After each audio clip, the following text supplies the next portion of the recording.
Oda's inequality. So we state Oda's inequality as follows. If 1 is less than P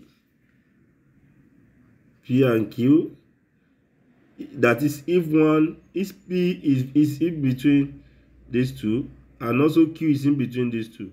And also, if 1 over P plus 1 over Q is equal to 1. Suppose also that we have a complex number AI, BI. I is 1 to infinity. Let's say we have them to be complex number. Then sum of n runs from 1, or it is I.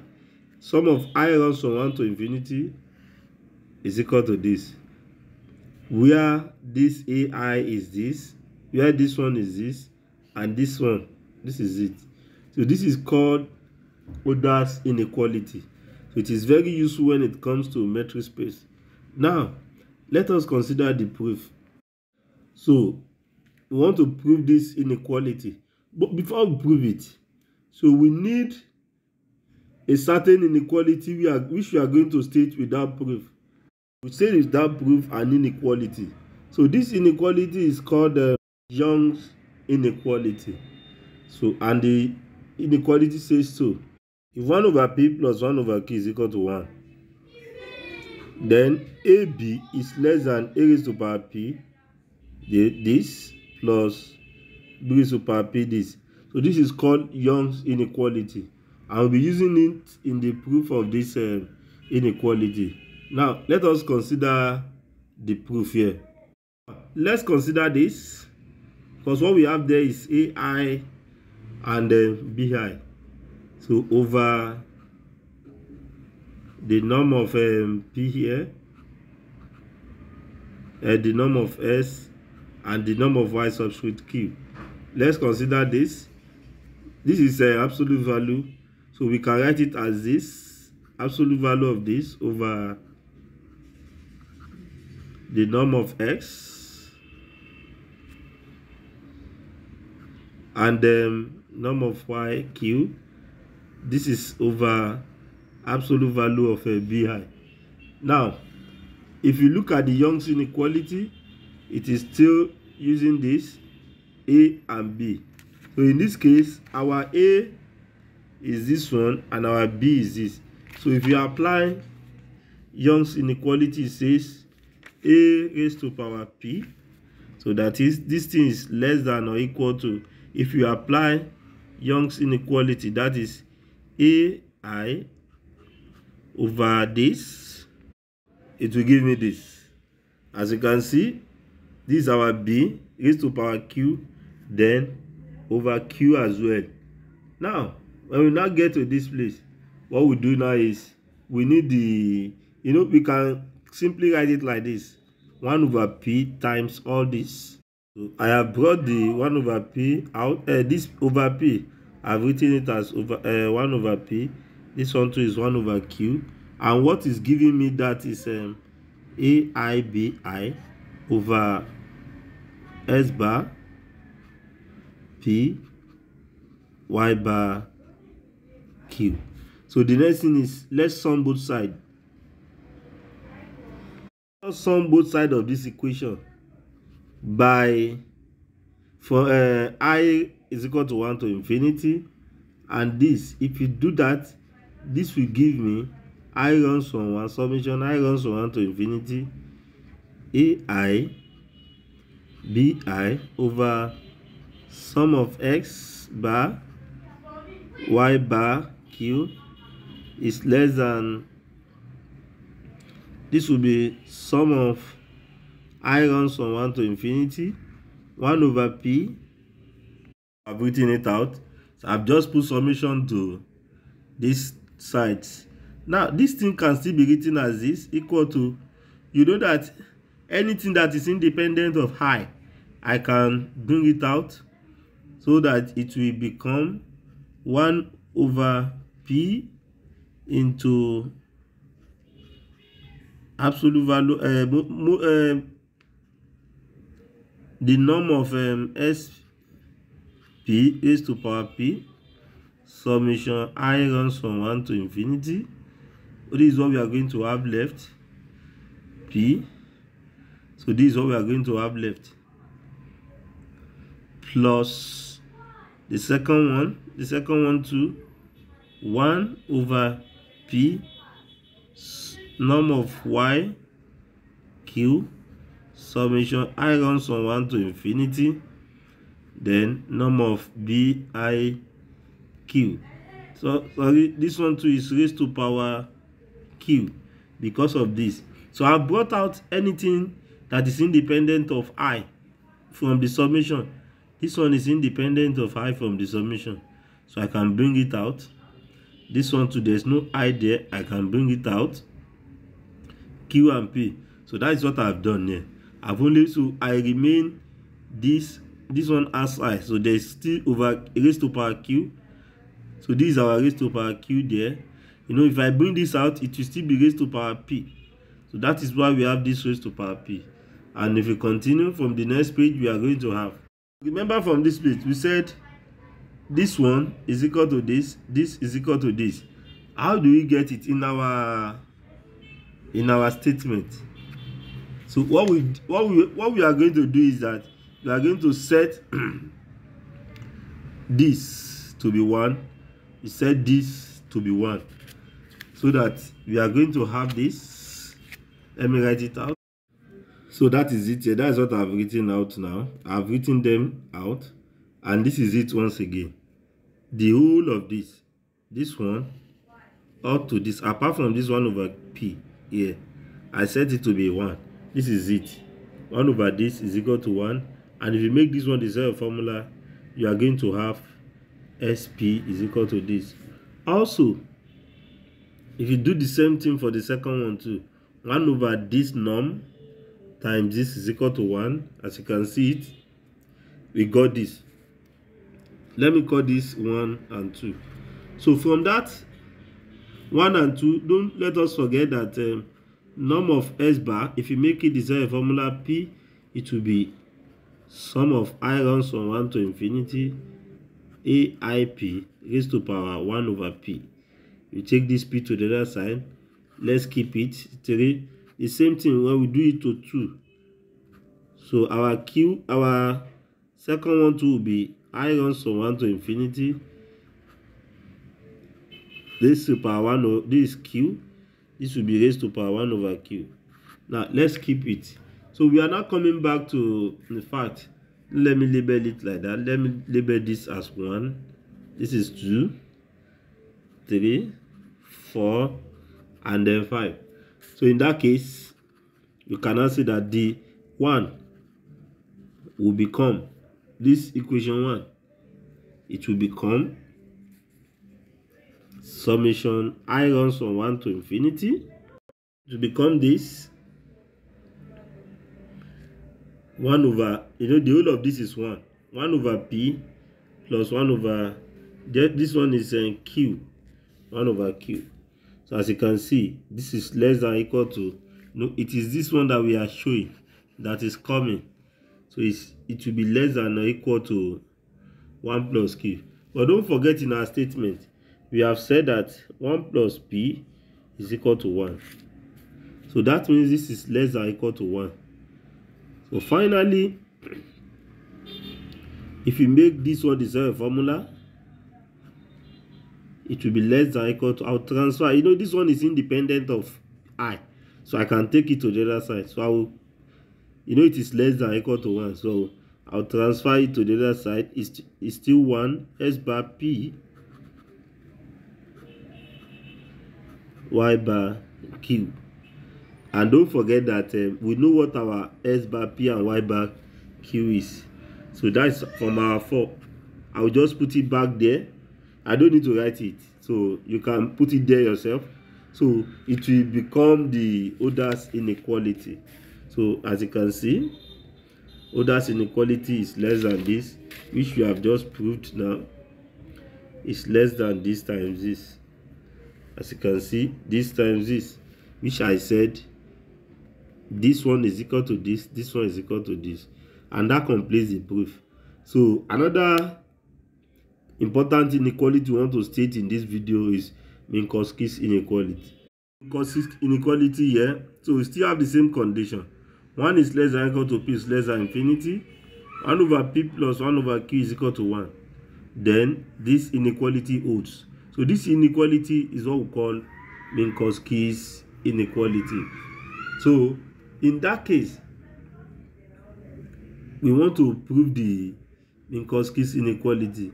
So if you put p to be 1 and n to be 1, it will lead to the well-known triangular inequality. So if our p is 1 and q is and n is 1, then that will lead us to the normal triangular inequality. So we are not for that. Now we want to prove the theorem. So let us consider this. So let us consider the absolute value of a plus absolute value of bi all raised to power p. The question is, why are we considering this? Remember, in the triangular inequality, we say that a plus b is less than or equal to a, is less than or equal to b. And in the inequality, I have absolute value of a plus b here, which is less than or equal to. So this is what we are going to consider. Now, we can manipulate it as follows. We can say that this ai plus bi raised to power p is same thing as this. Now let us expand. If you apply indices, you see that they are the same thing. So this is just 1. This is raised to power p minus 1. It is same thing as this. So if you expand, this will give me ai into bracket this bi p minus 1 plus, so I've expanded it to get this, so plus bi times this. So the next thing now is we need to sum both sides. So let us sum both sides from I is equal to 1 to n. That is, we put summation to both sides. So if we put summation to both sides, we are going to let us just put summation to these two sides, so that we are going to have, and we will get this. So we only put summation to both sides to give us this. Now the next thing now is that I have one summation here and have another summation. So we need to apply the Euler's inequality there. The Euler's inequality we just proved down. So we need to apply it. So this is the Euler's inequality. So which says if you have summation of ai bi, it is less than or equal to this. So we are going to apply it. But in this case now, our p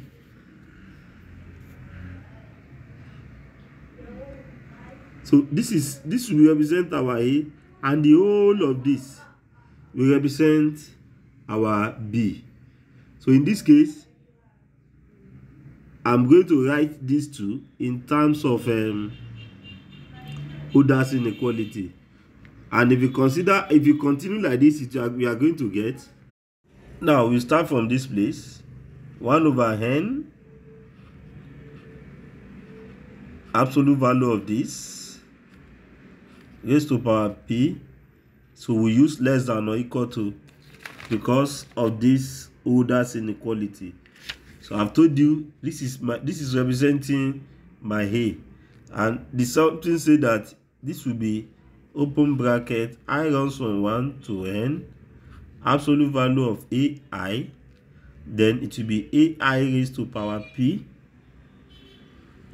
all raised to power p, all raised to power 1 over p. So we are following this, and also we are going to have summation of I runs from 1 to n. So this is our b. The whole of this is representing our b, and that will be ai plus bi.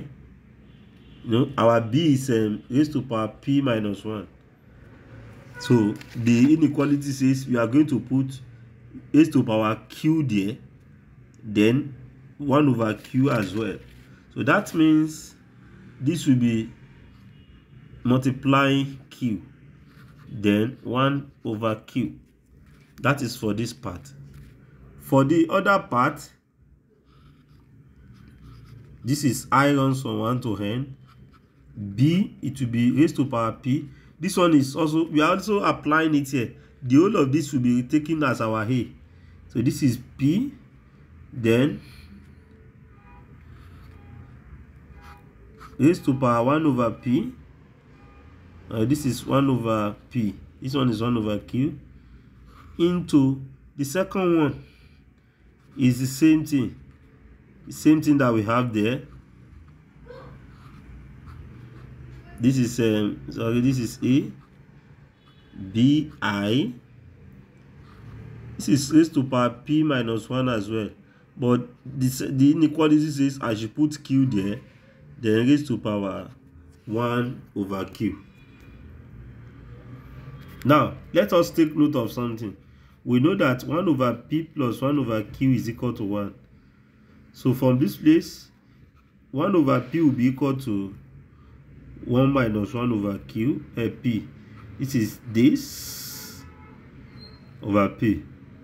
So from that place, we will see that p is equal to q into p minus 1. So that means, as you can see here, that we have p minus 1 into q. So the whole of this thing will be representing our p. So in this case, this thing will be equal to, in fact, these two are common. So let's bring them out. It will be equal to summation I runs from 1 to n ai plus bi. So the whole of this is representing my p. As you know, as I have shown you, it's representing my p. This is 1 over q. Yeah, as you can see, that 1 over q means 1 minus 1 over p. So I brought it out. So it will remain these two inside. It will remain summation I runs from 1 to n ai p raised to power 1 over p plus summation I runs from 1 to n bi p again raised to power 1 over p. So this is what we are going to have. Now, this is what is giving me all this. Let me write it. I've written it out by indices. So we have it by indices. Here, you will see that this one, the power of this one is 1. If you bracket it, the power is 1. The power of this one is 1. What we have here is 1 divided by 1 minus p. So if you apply indices, this will leave. This is what we are going to get at the end of the day. We are going to have summation I runs from 1 to n ai plus bi raised to power p, or it will not be raised to power. You know, this is 1. When this one comes here, it is division by indices. It will be 1 minus plus this. So this will be less than or equal to this. I runs from 1 to n ai p raised to power 1 over p plus this bi raised to power p raised to power 1 over p. So from this place, this is gone. So when it is gone, we are going to have 1 raised to power 1 over p left, and this becomes, all this one will apply this, because 1 minus 1 is gone. This is what we are going to have. But we have said the other time that, and we know by triangular inequality that a plus absolute value of a plus bi is this. So which means this one inside, I can apply this inequality, and the one inside will just be simple. It will be this ai plus bi then raised to power p, or raised to power 1 over p will be less than these two. Will be less than these two. And that completes the proof of the Minkowski's inequality. So that is the proof. This is Minkowski's inequality, and that completes the proof. So we normally use this Minkowski's inequality in the proof of the fourth property of metric space. So we consider another examples of metric space in our next video. So have a nice day.